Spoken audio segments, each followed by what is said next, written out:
बहू जैसा प्यार। नेहा, मैं तुम्हें ये नहीं कहूँगी कि मैं तुम्हें बहू नहीं बेटी मानूंगी। बेटी बेटी होती है और बहू बहू होती है।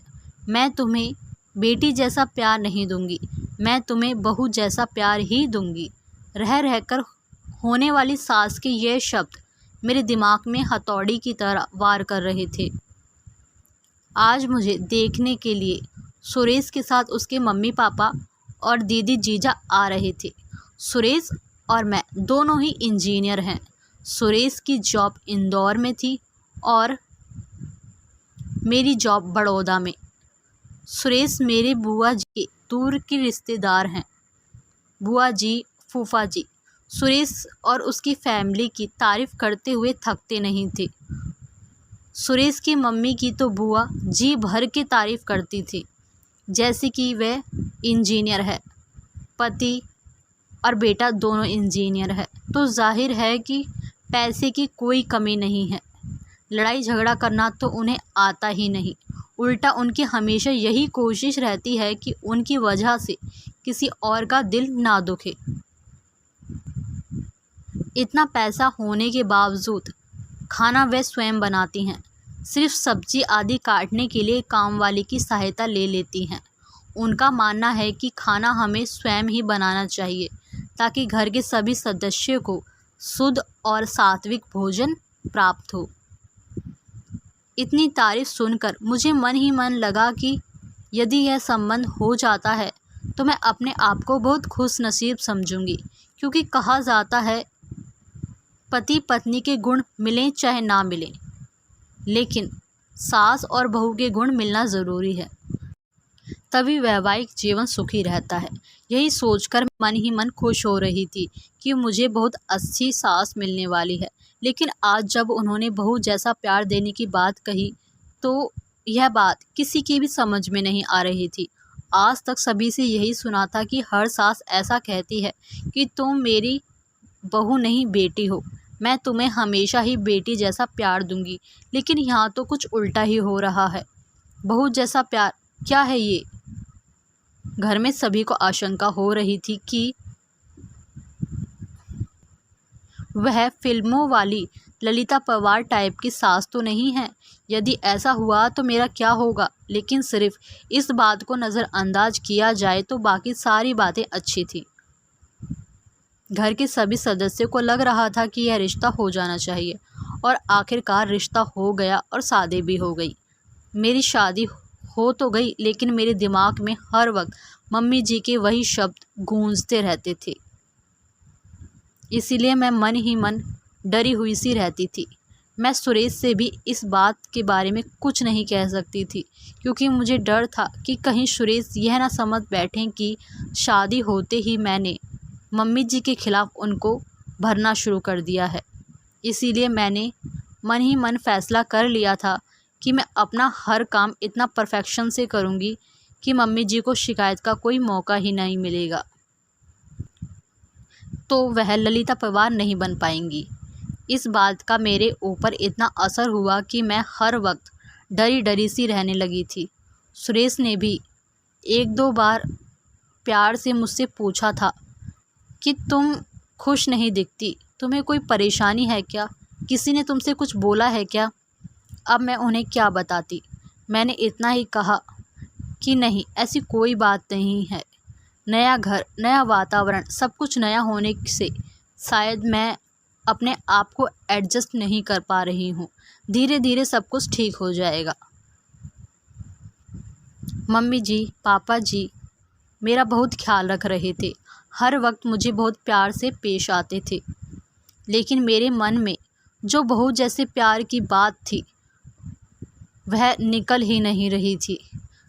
सब लोग कहते हैं कि शादी के बाद कुछ दिन तक तो ससुराल वाले सभी अच्छे से रहते हैं, असलियत तो धीरे धीरे सामने आती है। अभी तो शुरुआत है, इसीलिए यह लोग प्यार जता रहे हैं। धीरे धीरे मेरा मन इन्हीं आशंकाओं से ग्रस्त रहने लगा। शादी के 8-10 दिन बाद की बात है। मैं चाय बनाने के लिए दूध पतीले में उबाल रही थी। फिर मैं दूध निकालने लगी तो ना जाने कैसे मेरे हाथ से पतीला सही से पकड़ा नहीं गया और पतीला हाथ से छूट गया। पूरा का पूरा गर्म दूध नीचे गिर गया। मैं तो इतना डर गई थी कि पूछो मत। कहाँ तो मैं सोच रही थी कि मैं हर काम अच्छे से करूँगी और कहाँ आज यह दूध। उसमें भी ख़ास बात यह थी कि दूध वाला दिन में सिर्फ़ एक ही बार आता था।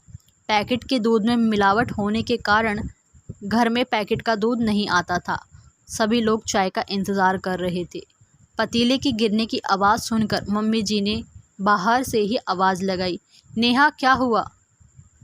तो मैं इतनी ज़्यादा डर गई कि मेरे मुंह से तो आवाज़ ही नहीं निकल पाई। जब मम्मी जी खुद किचन में आई और मम्मी जी को देखकर तो मैं डर के मारे कांपने लग गई।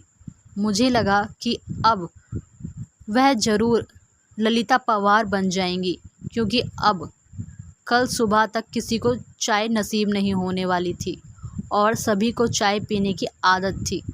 मम्मी जी ने गिरे दूध को देखा और फिर मेरी तरफ देखा और मैं बस बम फटने का इंतज़ार कर रही थी। बस अब फटा बम, अब फटा। लेकिन यह क्या, बम तो फुसका निकल गया। मम्मी जी मेरे पास आईं और बोली, कोई बात नहीं नेहा, तुम इतना डर क्यों रही हो? तुमने कोई जानबूझकर थोड़ा ही गिराया है, हो जाता है कभी कभी, कोई बात नहीं, तुम रिलैक्स हो जाओ। लेकिन मम्मी जी अब शायद,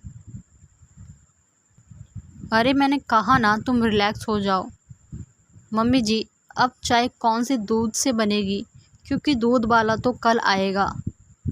मैं अभी पैकेट का दूध मंगवा लेती हूँ। लेकिन आपने ही तो कहा था कि अपने यहाँ पर पैकेट का दूध नहीं लाते।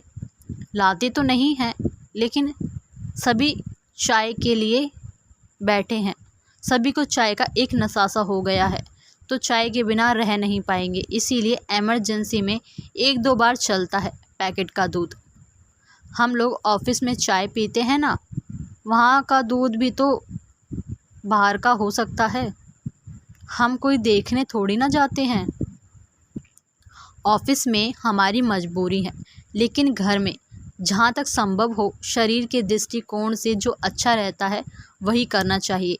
इसलिए हम पैकेट का दूध नहीं पीते हैं। लेकिन एक दो बार से कुछ नहीं होता। रोज़ रोज़ थोड़े ही दूध पी रहे हैं। ठीक है, अब तुम रिलैक्स हो जाओ।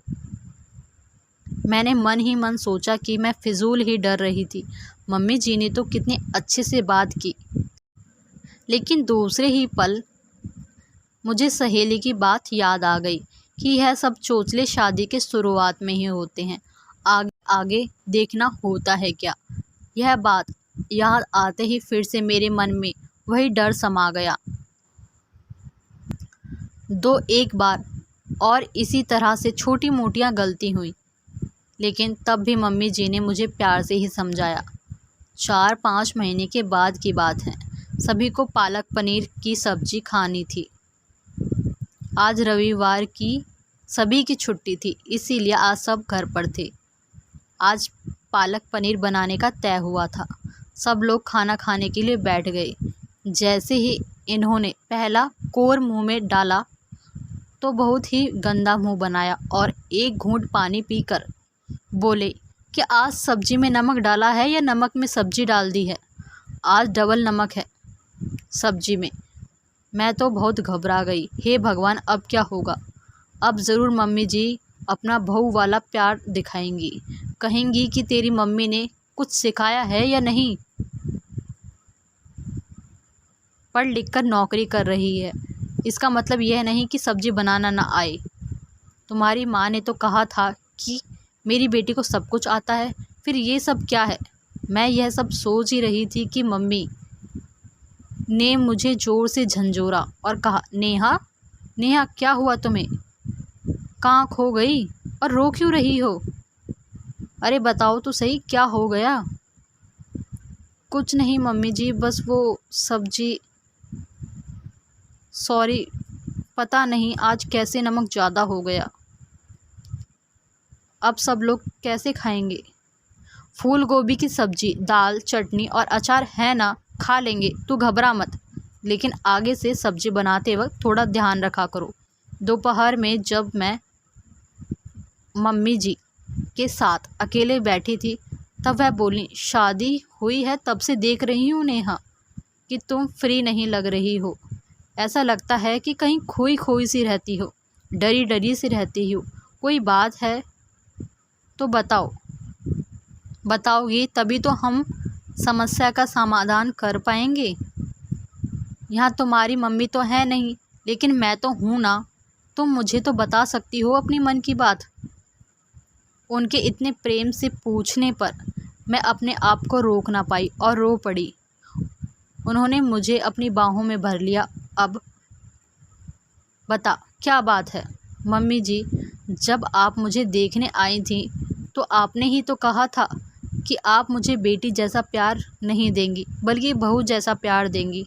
हाँ कहा था, तो बहू जैसा भी प्यार होता है क्या? लेकिन मेरे एक बात समझ में नहीं आई। बहू जैसा प्यार करूँगी ऐसा कहने पर भी आपने आज तक अपना सासू माँ पना नहीं दिखाया और मुझे कभी डांटा भी नहीं। फिर आपने ऐसा क्यों कहा था कि आप बहू जैसा प्यार करेंगी? अरे पगली, मुझे नहीं पता था कि तुम मेरी सीधी सी बात को इतना दिल पर लगा लोगी। एक बात बता, क्या कभी तूने किसी माँ को यह कहते सुना है कि हम अपनी बेटी को बहू जैसा प्यार करेंगे? नहीं तो फिर बेटी को बेटी जैसा प्यार और बहू को बहू जैसा प्यार, दोनों के हक का प्यार मिलना चाहिए। और जो लोग कहते हैं कि हम बहू को अपनी बेटी बनाकर रखेंगे, इसका मतलब तो यह हुआ कि बेटी को ज़्यादा महत्व दिया जाता है, बहू को तो कुछ समझा ही नहीं जाता। लेकिन यह बिल्कुल गलत है। दोनों अलग हैं, बहू अलग है, बेटी अलग है। बहू और बेटी दोनों का हक अलग अलग है। दोनों को समान प्यार और इज्जत सम्मान मिलना चाहिए। सासू माँ की यह बात सुनकर मुझे ऐसा एहसास हुआ कि क्या जो अब तक हम सुनते आ रहे थे वो गलत है। मेरी सासू माँ मुझे इतना प्यार करती हैं, मैंने कभी सोचा नहीं था। और उसके बाद जो मैं डरी डरी सी हमेशा रहा करती थी, अब वो डर भी मेरे मन से निकल गया था। दर्शकों, आपको हमारी ये वीडियो कैसी लगी हमें कमेंट बॉक्स में ज़रूर बताएं। वीडियो को लाइक और चैनल को सब्सक्राइब ज़रूर करें। धन्यवाद।